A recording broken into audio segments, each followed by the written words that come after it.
Iran, Gaza and tariffs. Those were the main items on the agenda as US President Donald Trump met with Israeli Prime Minister Benjamin Netanyahu.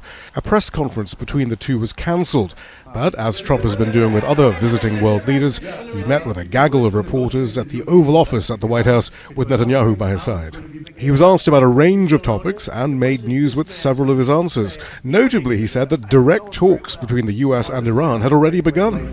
The president did, however, warn that Iran would be in great danger if the talks fail.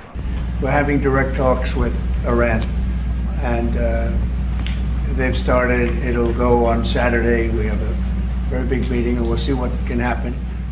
And I think everybody agrees that doing a deal would be preferable to doing the obvious.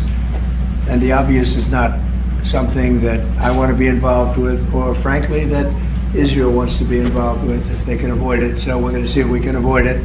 But it's getting to be very dangerous territory. And hopefully those talks will be successful. The Israeli Prime Minister, for his part, raised no objections to the renewed diplomacy, but expressed his desire for the total dismantling of Iran's nuclear program. That's well known to be a non-starter with Iran. Benjamin Netanyahu also confirmed that the talks are underway on crafting a new ceasefire for captives deal in Gaza.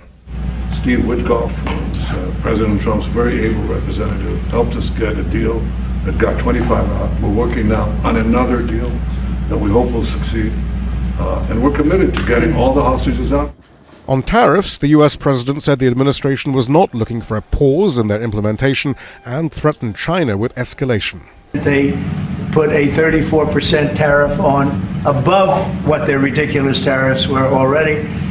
And I said, if that tariff isn't removed by tomorrow at 12 o'clock, we're putting a 50% tariff on above the tariffs that we put on. The Israeli Prime Minister had made much about being the first world leader to come to Washington and negotiate directly with Donald Trump on tariffs. Israel had reportedly been surprised that it too was being charged a 17% levy on its exports to the US. However, Benjamin Netanyahu left the White House with that tariff still in place, with Netanyahu vowing to erase the trade deficit with the US, a process that could take some time. Shihab, Rattansi, Al Jazeera, the White House. Make sure to subscribe to our channel to get the latest news from Al Jazeera.